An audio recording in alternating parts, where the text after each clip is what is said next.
Hi guys, Jim Bounds again with Motorhome Rehab Ranch on Patreon, Ranch Hands. We're starting our episode on yanking the motor. So not starting, this is the second episode of it. And to back up just a little, it's up in the air, it's cleaned up. The rack is in. This is the rack.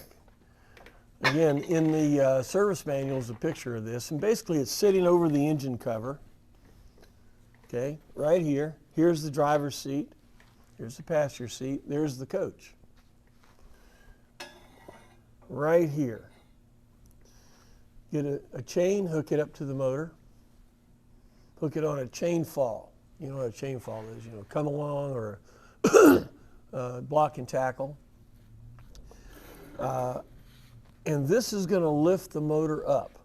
Now you're going to lift the motor up to disconnect the exhaust manifolds. I would take them off right at the engine. You're going to disconnect the front motor mount. Rear two transmission mounts, one on each side. You're going to have the drive shafts disconnected. There's 6 bolts on each one of those. Have those out of the way, right? Take the starter off. Get it out of the way. 2 bolts. It's out of the way. All right, so you get it as small as you can. It's being lifted up on with this baby here. Now, transmission. You got to have the transmission off first. If you have remember you're off the ground now. If you're on a 4-post lift like we have, well, I mean, I did engines on my back for 4 years. The day that I met a 4-post lift, life got better, you know. But if you're only going to do this once, you don't need to go spend 10 grand for a 4-post lift or anything like that. So you get a transmission jack, a floor type transmission jack. When I say transmission jack, it's just like a regular floor jack, but it has a big cradle on it that you can strap to. And I mean, I've used regular floor jacks before. Maybe you have a big plate or something like that because it's going to set on that plate, and you're going to have to move it back and forth. You don't want to have it do this kind of number, okay? All right, so you get a transmission jack or a floor jack under the transmission, under the pan, okay? Suspend it up just a little bit. Now, on the bell housing, there's an inspection cover. Well, it's supposed to be an inspection cover. Over the years, it seems like half of those things went away. Take the inspection cover off. And there's 3 bolts. Now, this is interesting about Oldsmobile. GM has 5 bolts on the flywheel. But Oldsmobile only has 3. And if you try to put a 5-bolt torque converter on a 3-bolt flywheel, it won't work.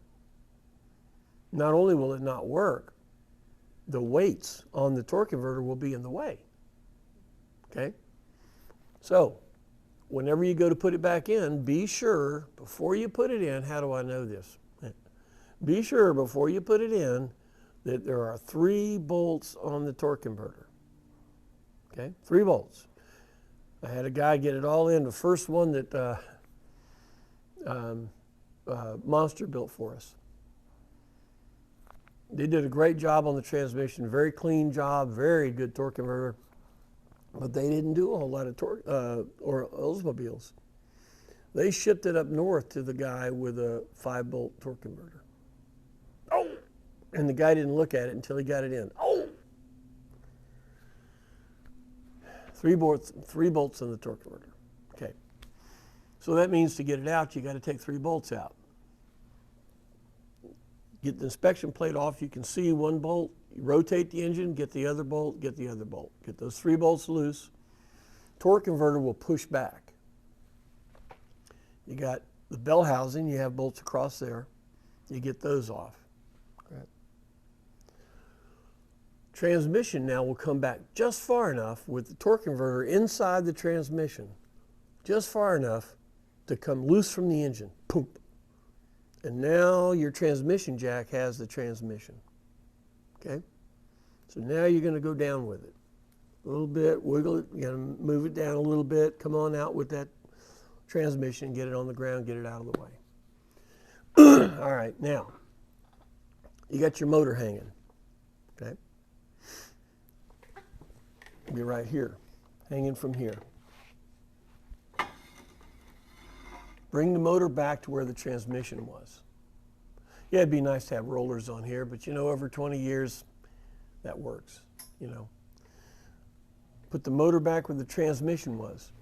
These racks that you can get, it's got a crank on it and it tilts the motor.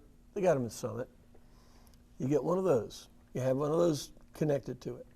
You crank it where the flywheel goes down, okay? Sitting like this. Now you let it down where the transmission used to be. You drop it right down the hole where the transmission was. Right out of there. Go right down.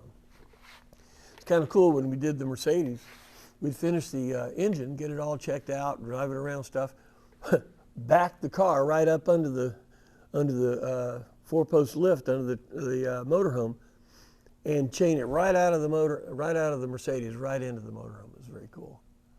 You didn't have to have motor stands or anything. But this rack does it for you. Now, it doesn't have to be built just like this. You just got to think that you've got to pull the motor up, suspend it, push it back, and then go down. Any device you can do to do that. I had one guy that took a cherry picker, he had the windshield out, took a cherry picker, went in and did it with a cherry picker. Another guy said that he came in through that small window over there with a cherry picker, which would be really hard to do, and did it that way, okay? But whatever you've got to do this, to jack the motor up here, bring motor back here, and go down with it. Remember, you're going to have to go back up the same way. So have something that you can do that with, right?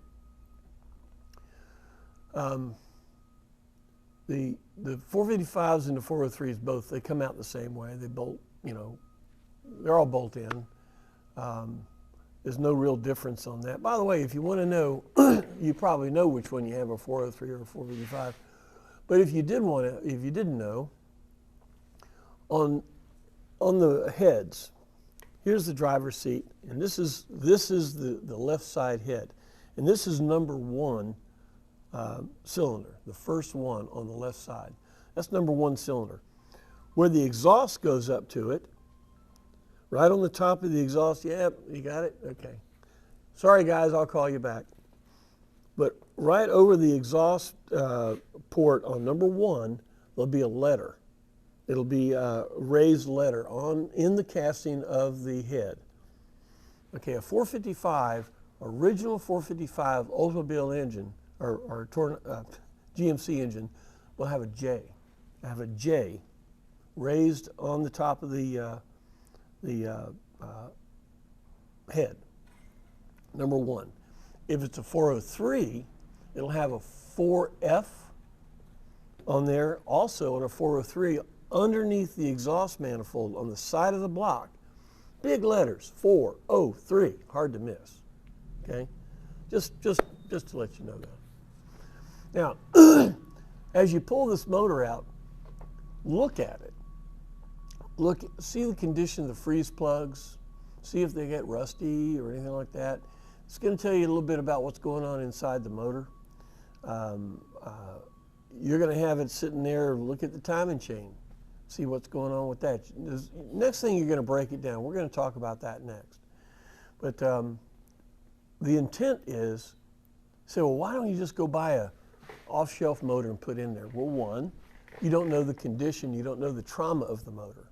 Did it blow up? Did it get too hot? Did the engine lose its metallurgy? Okay. What did they have to do to get it fixed? Did they have to sleeve it? Was it so beat?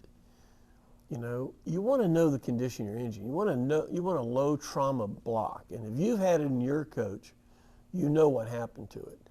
So I would strongly suggest to build your motor, or if you get in your motor and you find that it's not usable, well, okay. But I would try to use your motor because it has gotten the heat cycles, and you know that it's not in bad shape. And plus, you know that because you're going to do all the work. You're going to have your machinist and your builder do all the work, and you know for a fact that everything was done right. Remember how much labor it is to pull it in and out? Brother, you've got to know all of the details were done right. It can't be a production motor. It's got to be a custom motor. What's a custom motor? That means the builder and the machinist took the time to measure stuff. Didn't just take eight pistons and throw them in the hole. You maybe file fit the rings even. Now those little things are very important. Put the cam in. You want to do something different to as restrictors to put the cam in. All these small things make a big difference, and that's what a custom motor is. It's all these small things, right? So theoretically now we have the motor out. Okay, I don't know how much time that's going to take, and don't try. Well, that's going to be 15 hours or maybe no. Don't worry about the time, man. Don't worry about it. And see, that's one of the problems. Doing this thing for a living, okay? You got to take the time to do it right, but the more time is money. Labor is the money-sucking pig of the world, man. You know, you buy a motor, that's one thing. Get the motor in. Now, generally speaking, this is very generally speaking, but if you spend $500 on something, it's not unusual to see that it would take you $500 in labor to have it put in. That's a general rule. But I mean, if you got a $3 part, it might take $500 to put that in too. So don't use that. But it's going to take 30 hours to put this thing in. You're going to spend. If you found a motor for $3,500, I wouldn't put it in. I'd be scared to death of it. I would want an engine, a custom engine that somebody has spent enough time. That they're going to charge the money for it. Why? Because they put the labor in. They put the time in it to do a good job, and that's what you want. You don't want a cheap motor. You don't want it cheap because it's going to be so expensive to put it in. If that guy cut corners in that motor, 5,000 miles, something goes out with it. Oh, dang. Okay? So remember that when you're working on these motors, all right? All right, so we got it on the ground, and theoretically it's clean, right? All right, we're going to talk on the next episode about what to do to break the motor down, to get it ready to go to the machinist, okay? You don't want to give it to him in a big lump because he's going to be a little pissed off, and then you want him happy. Matter of fact, bring a pizza with you when you bring the motor, massage his shoulders, Really give him a good job. Make him. Don't say, well, this is going to cost you $1995.99. Don't do that. Don't do that. Get the guy on your side because you need a friend to build these motors. Okay? It's got to be done for more than the money. That's the thing when I had mechanics at co-op. I could not just get a mechanic. The guy said, well, what's it pay? Wouldn't bring him on because it's more than the money. He has to be proud of what he's doing. He wants to take the time. That's hard to buy. That kind of labor is hard to buy. And how do you buy that labor? You be nice. You be nice to the people. You give them time. Don't put them in a hurry. Don't put them in a bind because they're not trying to do anything to you, or at least you hope they aren't. You got to take that. You got to hope that's the case. You had to make a decision when getting somebody. And you need somebody on your side, and depending on who you're going to build it, you say, well, I'm going to do it myself. Okay. First motors I built them twice. I put them together and sit there. Did I do it right? I tear it right back down, put it back together. Because I never did it before. How do I know that I got it right unless I check it again? Henry Ford's first car had bicycle tires. He learned right away.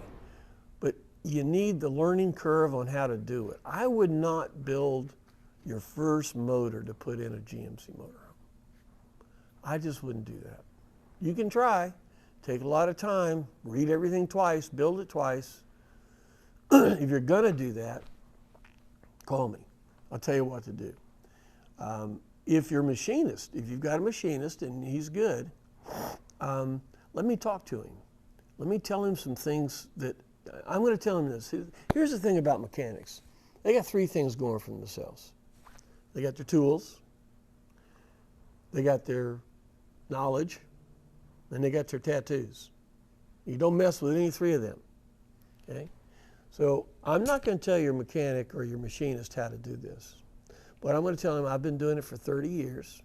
It's the only thing I do, and I'm free, and I want to help, right? So put me in your loop. Let me help you. Let me help you build the motor, okay? Not going to sell you anything. I'm going to tell you how to do it. Remember, we don't sell fish anymore. We tell you how to fish, right? All right, guys. Well, look, come back next time. We're going to talk about how to tear the motor down and what to do with that. I appreciate your time. If this was valuable to you, click, like, what was it? Subscribe and share. Thank you, Scarlett. And ranch hands, thank you so much for helping me put all this stuff together. Your comments. I hope the one up there in New York is coming together. Here he's at this point now, so now you can pick up and let your machinist see how to put this, get the motor apart and all that kind of stuff, right? All right, guys, well, look, thanks for your time. See you later.